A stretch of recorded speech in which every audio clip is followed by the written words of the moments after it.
was to start the recording. And on this topic, before we jump into our inclusion, user groups, user lists, I want to highlight the fact that is available, the recordings of previous episodes are available on YouTube. You can look for Shure MIA, Middle East and Africa page, or maybe we will send you a link on your next email. Always about email, I hope you received the link to one of the different available database of scans that can be used and imported in Wireless Workbench. That said, we can finally jump in into our software, and we will focus a lot on this part of the software. But not only that, we will also discuss a little bit how in real life, in our frequency coordination, in our RF activities, these inclusion groups can be useful and used. So, what is first of all, what are we talking about? Let's see a classic example. I import some frequencies from my inventory. Today, as I needed a lot of frequencies, I decided to not to use my existing devices, but to go completely virtual. I'm loading a certain amount of devices, a total of 40 channel of PSM 1000 G10. G10 is 475/2034, if I'm not mistaken. And some Exin Digital G56 that is 470/636. So I have different devices overlapping in terms of frequencies. I import them and I hit calculate. Now, if we see the calculation and we look at it a little better, starting from 470 and ending at 700 megahertz in our window, we can see that the frequencies are distributed all over the spectrum, plus there is an overlap between in-ear monitors and microphones. But let's say that for some reason someone is telling us that this is not the way we can go. We may have two different reasons not to go this way. Reason number one can be that in a certain place, in a certain country, not all the spectrum is allowed. In this occasion, we will use the user group. So let's see what is this about. First of all, I have two different box to tick. This is to enable and to have the user groups taken into consideration for frequency coordination. I have different lists that are built according to different regulations. In United Kingdom, in England, we can use TV channel 38, two bands that are free of license, 823, 832, or 863, 865, and then 1785, 1805 that are way above our TV broadcast area. And we can, in this case, we may calculate frequencies only in the unlicensed part of the spectrum in UK. Australia has different regulations if you are indoor or outdoor. And we can also decide to build our own custom group.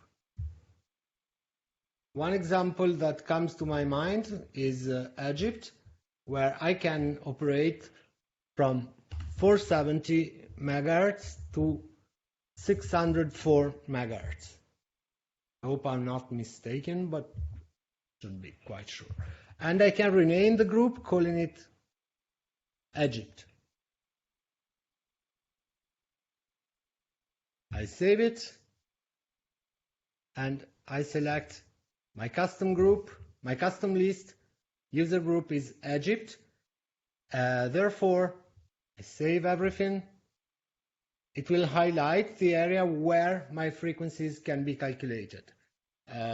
Quite a lot of them are outside the area, even though now they are mostly backup frequencies. Let's try to calculate again. We obviously got a little less backup frequencies, but we still have. Stop the calculation. Off.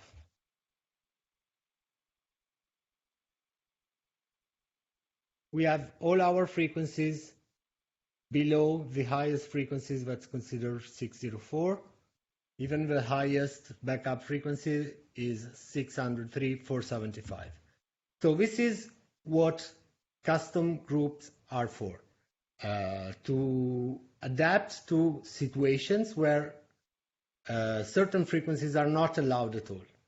So this is applying to every and each device part of our coordination. So if I select this custom group, I will not be allowed to put anything above 604 mega. Inclusions group are a little more flexible and can be used in combination with custom groups, obviously, and give us the opportunity to do some other things. So let's clear the coordination workspace. And let's select for this first exercise only PSM 1000. As I said, the tuning range is about 60 meg from 470. I will tell you the exact frequency. I think it's 534, but I'm not totally sure. We can anyway look at it in different places in the software. We select all the PSM 1000.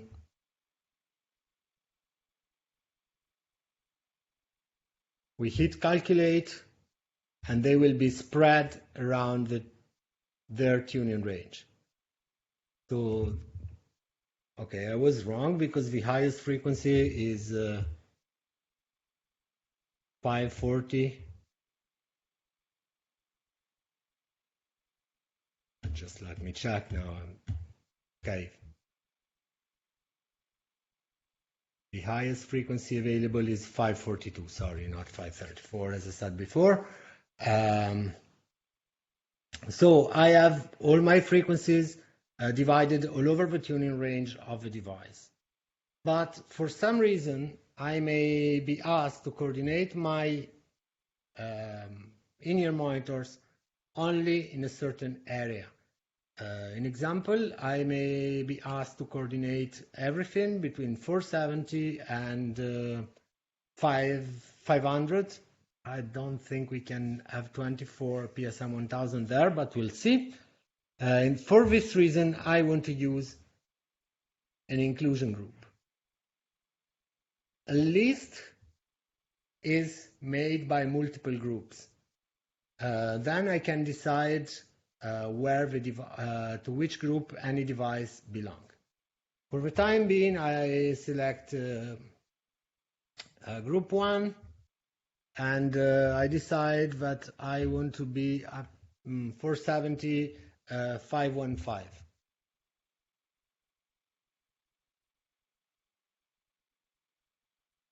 Okay. Now, one interesting thing is that I can decide to give a color to the group.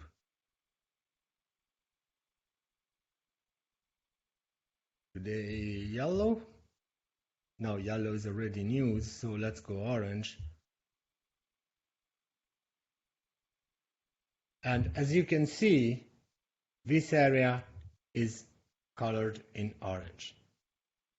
Maybe I have another inclusion group that is in gray. So this area between 470 and 500 is gray plus orange, and the custom group is in yellow. So I have 3 shades on my screen. But in this moment, if I hit calculate again, my frequencies are still spread all over the place. The reason is that I didn't assign the devices to the inclusion group. So if I'm doing a custom list, I do not have an inclusion list. I don't have to assign anything because my coordination will be kept inside that area. But with inclusion group, I need to assign the devices to the inclusion group. So I go back to, I can do it from the inventory page. I select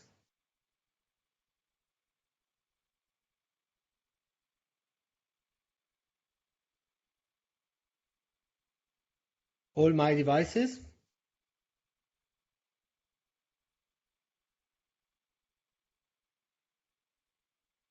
And in the coordination,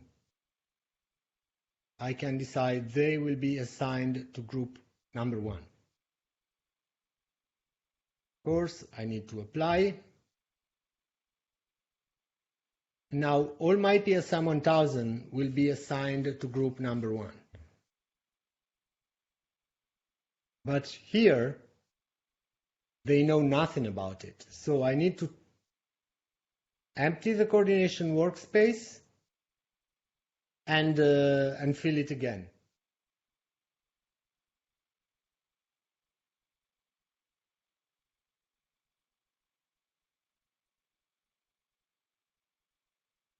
So I manually keep my PSM 1000. Oops. And I put them in the coordination workspace. They have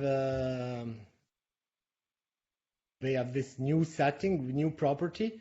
So they are assigned to inclusion group 1, and I can patients one by one. I'm sure there is a faster way to do it. Okay. And now, if I hit calculate, they will stay into their inclusion group. That is from 470 to 515. Now, the reason why I want to do it, the reasons why I want to do it may be different. I'm in an area shared with different RF players, and that portion of spectrum is assigned to me. In that case, I can decide to use both an inclusion list, an inclusion group, or a custom group, because all my frequencies will be there. But let's assume that I also have microphones, and I want to keep the microphones separated from the ear monitors. There is a guard band that is recommended. It's about 15 megahertz. If possible, always keep the in-ear monitors and the microphones 15 meg apart. Let's try to ask to the software to do so. I have my list. I have my group 1 that's called in-ear monitor, and I built another group that I will call microphones. The group made of microphones, we said 470, 515, so we'll start 530 megahertz and we'll end up 620. Actually, in this moment, it doesn't really matter because I already have a user group limiting my bandwidth to 604. Of course, I can assign a color to this inclusion group as well. I clear my workspace. Yes, go back to inventory. and assign all my microphones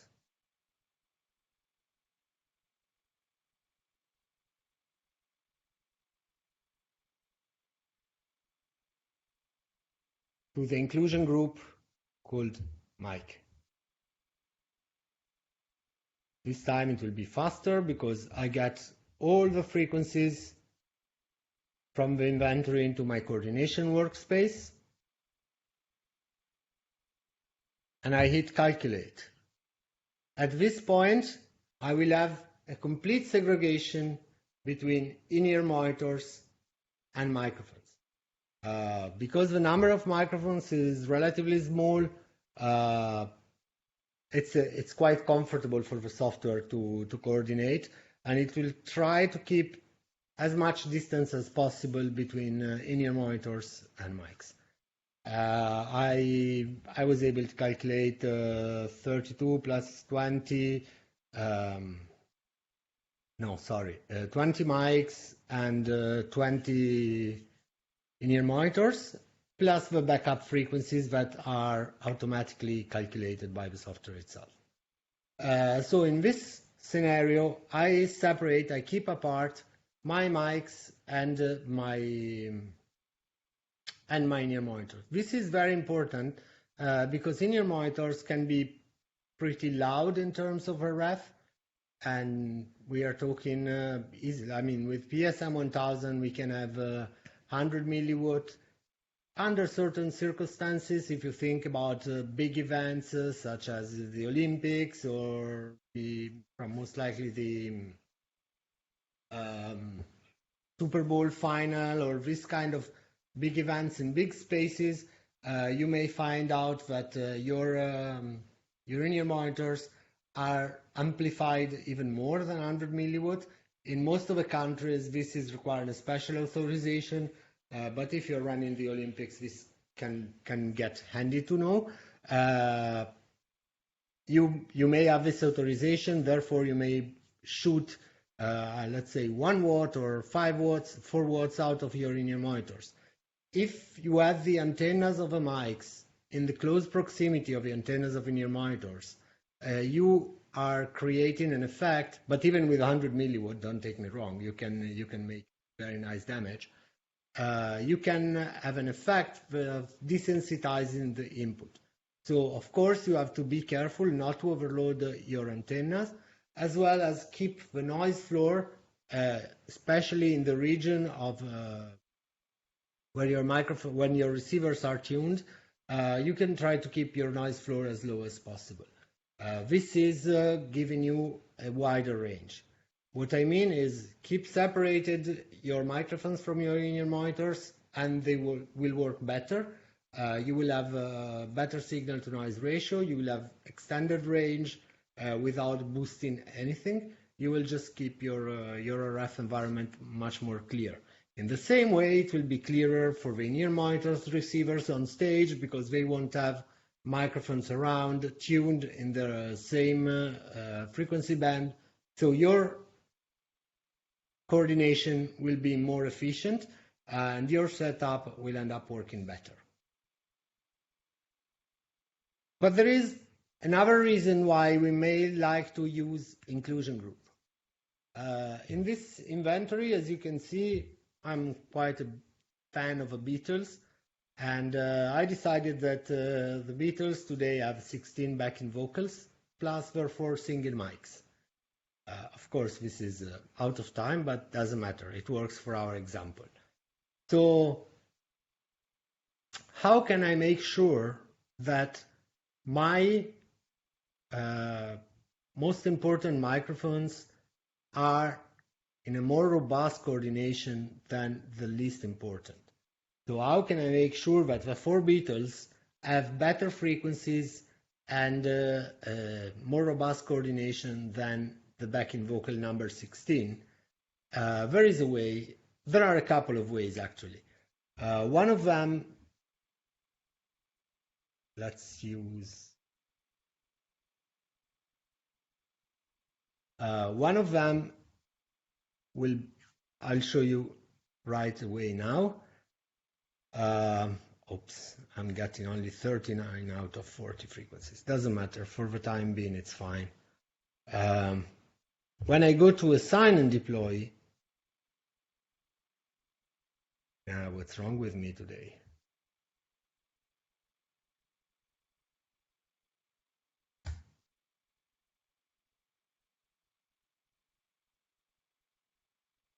When I go to assign and deploy,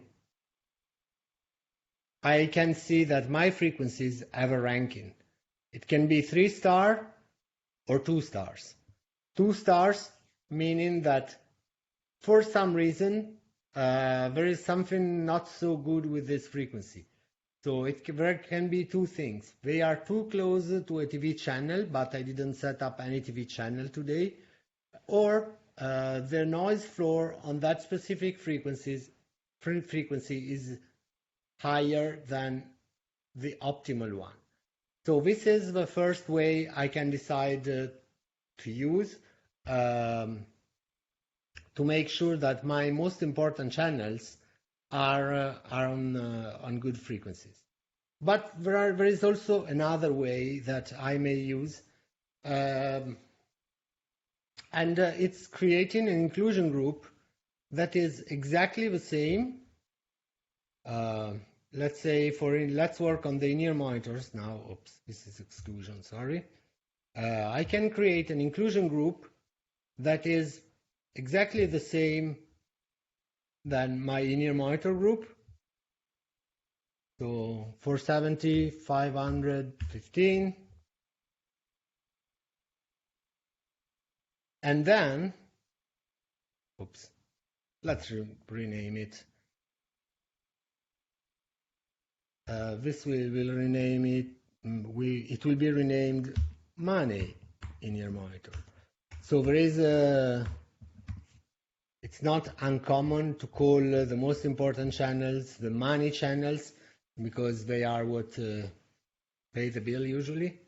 So the money channels are the channels that need to be treated differently. So now I go to my inventory and I assign the 4 most important in-ear monitor channels to the inclusion group money in-ear monitor.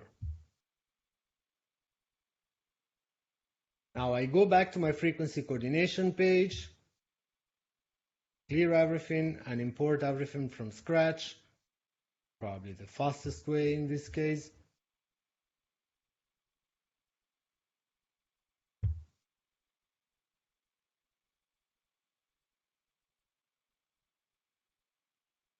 I noticed 2 things. Better, I noticed one for the time being. That my frequencies are not enough to have everything calculated in standard mode. We'll see more in details what this standard, more frequencies, and more robust mode mean in the next episode of the webinar. But they are somehow self-explanatory. So I can decide that I need more frequencies for my in-ear monitors, but I want to prioritize my money-making channels. So what I do, I select the PSM 1000 in the in-ear monitor group, and I change the compatibility level to more frequencies. So I do a more aggressive coordination on these channels. But at the same time, I want my money-making channel to be more robust. Now, if I hit calculate again, let's see what happens. Oh, actually not much, because I'm still missing a few frequencies here and there. In this case, one thing I can try to do is to tell Wireless Workbench to invert the coordination order. So calculate my main channels first and then the other. At this point, I have all my most important mics coordinated in a robust mode, And then I have 14 frequencies out of 16 that I requested for my not so important mics. There are ways, obviously, to squeeze out more frequencies. One of them is probably to change the compatibility of the most important mic from robust to standard. And now I get all my frequencies. My money making in-ear monitors will still be protected. Standard mode, as we saw in different occasions, it's quite robust. Wireless Workbench is really trying to protect and is very conservative as a software, and is trying to protect your coordination. And even in standard mode, you have a very reliable coordination. In case you need more frequencies, obviously, we'll see in the next episode how to squeeze this additional 1 to 10 frequencies out of a coordination when it looks like there is no more room for improvement. But yes, there is room for improvement. The only thing, to get this improvement, we need information, and we need to take an informed decision about what we prioritize. This was just a simple example to give you an idea about how we can use inclusion group to prioritize channels one versus another. Not only that, in case something has to be sacrificed, or maybe, sorry, it happened to me during a show that I was asked to perform a coordination for a certain amount of channels, but then not all of them were really needed. So let's see how I can work prioritizing certain devices, and then deciding, okay, the last two in-ear monitors are not really needed. I can, I don't know, one is for the producer and the other one is for the lighting guy. I may decide that I don't really mind about them, and I give them a copy of another mix that I have around or whatsoever. So in this case, it's helpful as well to, to tell you when to stop.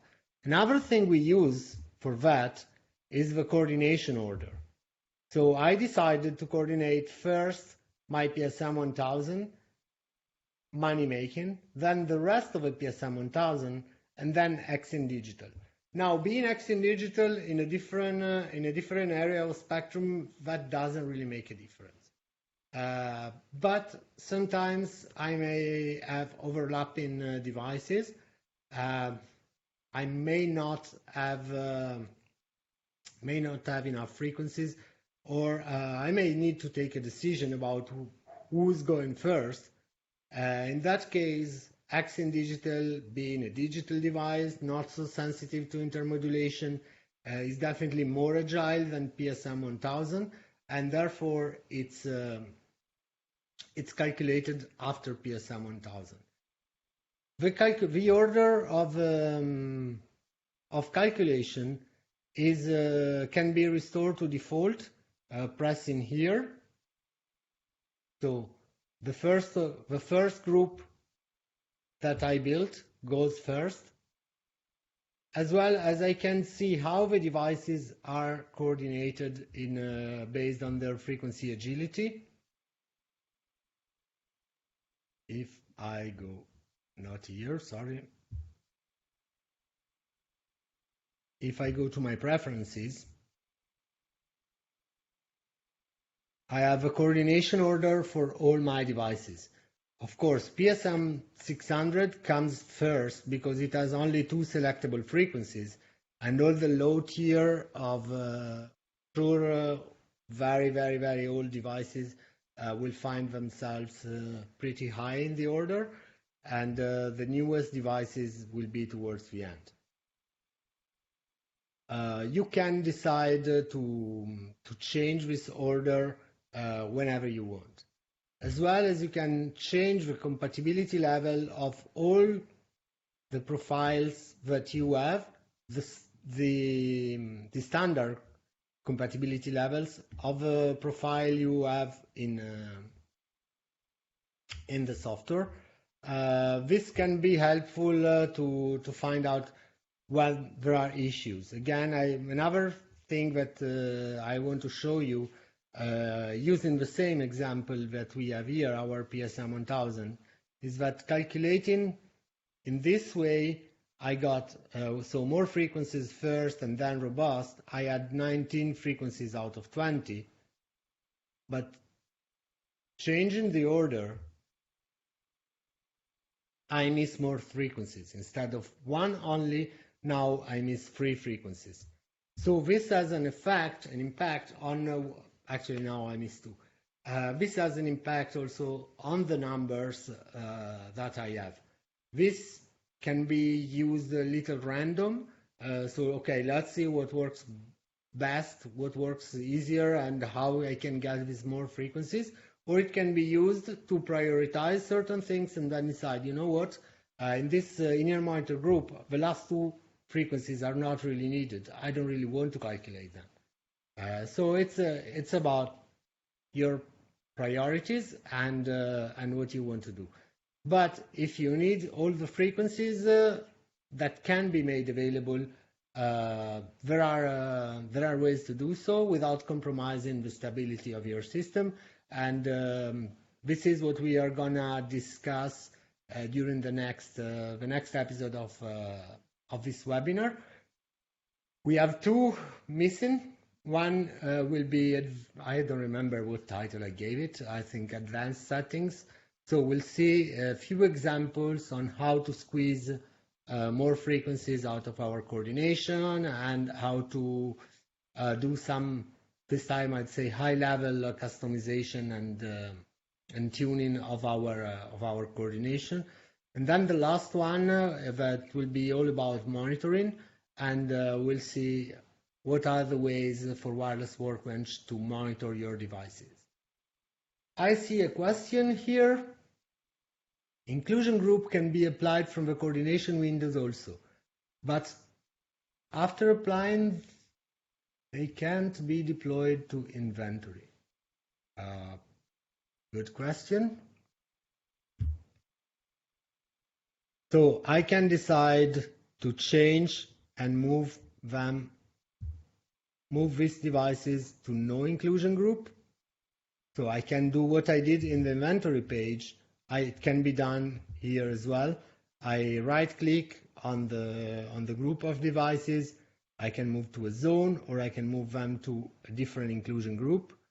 But honestly, let's see if this is reflecting. Nope. So what I do in the coordination space stays in the coordination space. It doesn't reflect on the inventory settings. I think this is related to how the software is built. Generally, as well as I was showing you the other way around. So you change into the inventory. It doesn't reflect into the coordination workspace if you don't do it, if you don't re-import the frequencies. And as well as the opposite, if I change the settings about the inclusion group and the zones as well, that will be another topic we'll touch next week. Next week. You don't have like this connection, this bond between inventory and coordination workspace. Maybe this allows you to make a little more experiments, a little more freely. Once you deploy to inventory, they go as backup frequency. I don't know what you mean in this sentence. You can open your mic and explain, or explain further in the chat. Because I didn't get it.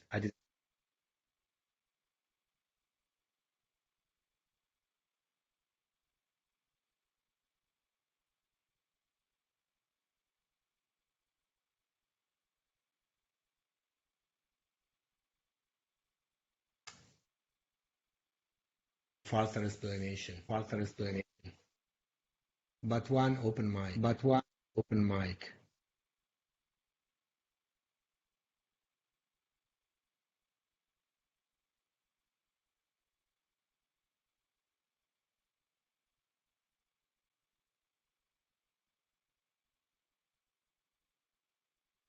Okay.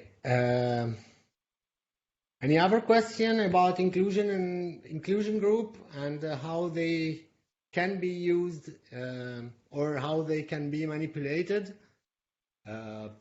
Please ask now, or if you want to explain better this sentence that I didn't get, please. Oh no, I was amazingly clear. Everybody got everything. I mean, the concepts, I think that once they are dismantled, are of course relatively simple. There is no rocket science. What I think is interesting is how you apply this in your everyday job. I use two examples. One is to set apart in-ear monitors and mics, and this is definitely something I would recommend you to do on a daily basis. Keep a gap between in-ear monitors and mics. This will extend your operational range, will make your microphones and your in-ear monitors working just better. So there is no reason why not to do it.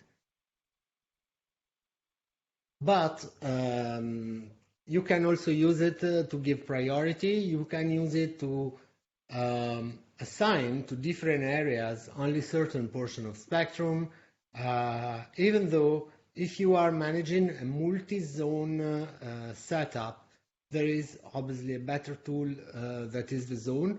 This is something we'll see. So I got an explanation.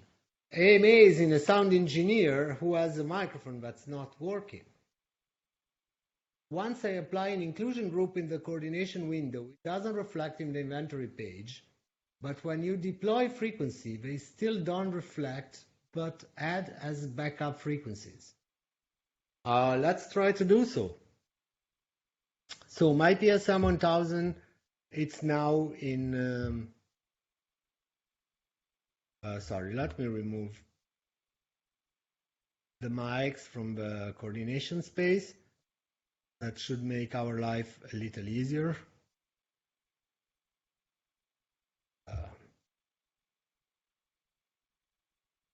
I take out the mics and I only have my in-ear monitors. So I calculate them and they are meant to stay 470, 540 something, and here we are. So let's see a little more clearly what's going on here. I have my frequencies spread between 470, not really, because channel 21 in this scan is completely busy, to channel 29, 540 plus. The highest frequency I have today here is 548.50. So when I deploy the frequency, they still don't reflect, but they are added as backup frequencies. If now I change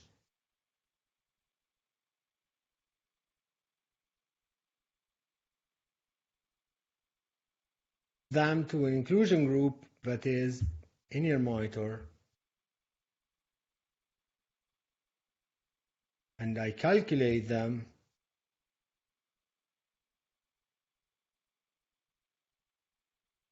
okay, I miss one, but for the time being this is not very important. But they are all in the inclusion group. So when I deploy them, they will go exactly where I'm asked.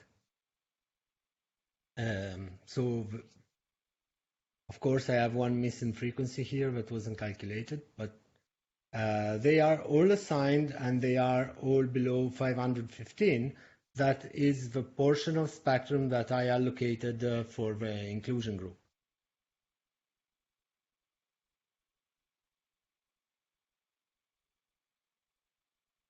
Because I have inclusion groups supplied in the inventory. No, I don't think so.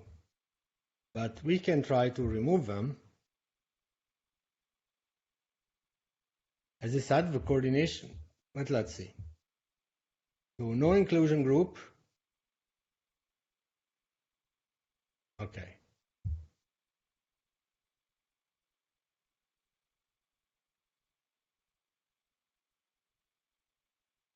I calculate them, they stick to their portion. And of course, if I try to deploy them, I got what you mean now.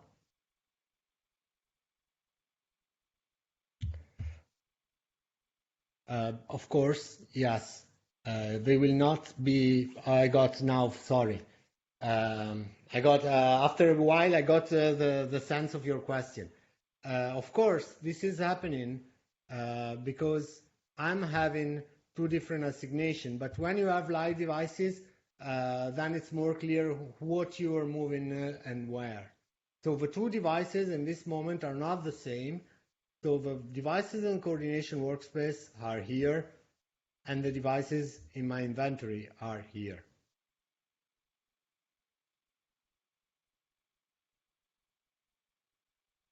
Mario is answering, is that because your inventory page is your main page and changing the group on the coordination page doesn't change it on the main page?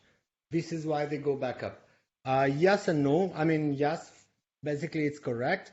What we are doing here is that we disconnected the properties of the inventory to the properties of a frequency coordination workspace. So they are two different, they are not seeing each other, but as long as I clear the workspace and select them from the inventory, then, oops, I got the microphones too, but they are again aligned.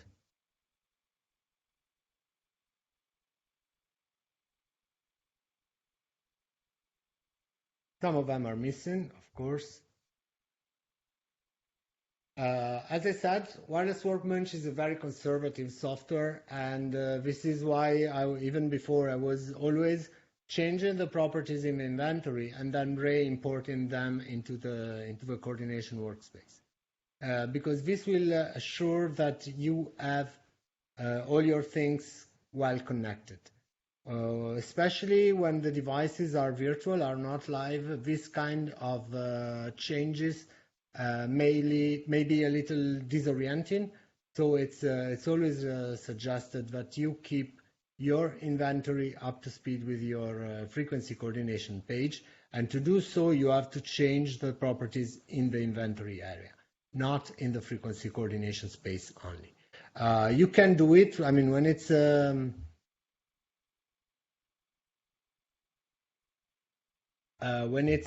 just for the sake of an exercise, it doesn't really change because you see how many devices are not online, are or not coordinated. But when you have online devices, when you are in a real setup, it's very much recommended to keep your inventory in line with your frequency coordination space and to make sure that everything is as it has to be, as you want it to be. And the best way is to have under control your inventory. To change something here, it takes a lot of time and a big effort. So it's very safe, and it's better to keep the things as they are. Meaning, reflect from the inventory, make the changes that you need to do, and then have them reflected in the coordination workspace. So I hope it was clear. For the next session, I will ask Ranjan to send his questions in advance so I don't get confused. Thank you very much, because it's always interesting to see different experiences.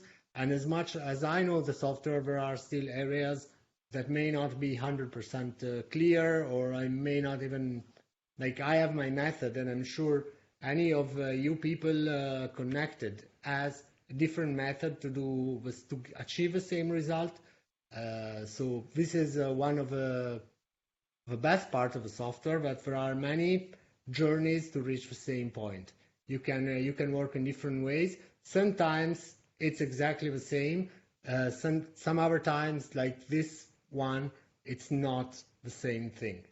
So we have to be always a little careful and always stress on our method to make sure that they reflect what we want to do and we don't find unexpected surprises last minute, and especially when we have devices connected.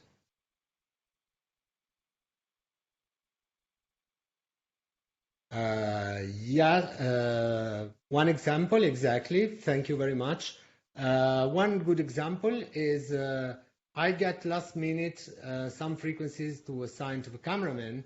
I can apply inclusion group last moment directly in the frequency coordination workspace, and then I don't have to deploy them physically to anything, so I just don't care. While if it's an online device, it's much better to work on the inventory. Yes, another example is that if I request an additional frequency on this coordination workspace, an X in digital whatever, I request a few more channels. I can request, actually I can request even a single frequency for a quad receiver, or two frequencies for a quad receiver. They won't reflect as well in the inventory. They will be in this coordination, and as soon as I clear the coordination workspace, they will disappear. Do I get any other question? As usual, you can submit additional questions or suggestion, any feedback using the form that is included in the emails that you should be receiving from our marketing team. And about it, I promised you a few weeks ago that we were going to discuss Dante, and we are working on it with Audinet. So stay tuned. That very soon you will get them in the. You will get some more information in your emails about Dante. I think that in these days we have a lot of webinars, and it's not really my job to give you training on Dante itself. What I think can be more interesting is to have an overview about how Dante can be included in the setups and in installations in the Audio Pro world. What are the benefits? What are eventually some concerns we may have? I remember a few years ago I wasn't a lover of this Ethernet cable on my stage at all, but with the time I changed my mind, and I found out that more knowledge was meaning less fear of Ethernet cable, and they can be extremely helpful on a stage, in touring situation, and in general in our setups. So there will be a discussion on audio over IP with Audinet sometime soon, and I hope you will enjoy it and you will join it. So thank you very much. This session will happen again on Sunday, and then next Tuesday there will be the last episode about frequency coordination, and then our schedule will continue regularly next Sunday and the following Tuesday with the last episodes of his webinar, and at some point you will get the announcement of his discussion about audio over IP. Thank you very much for your time and for joining me, and I hope to see you soon in a real live environment. Thank you very much, and I wish you have a good day. Bye.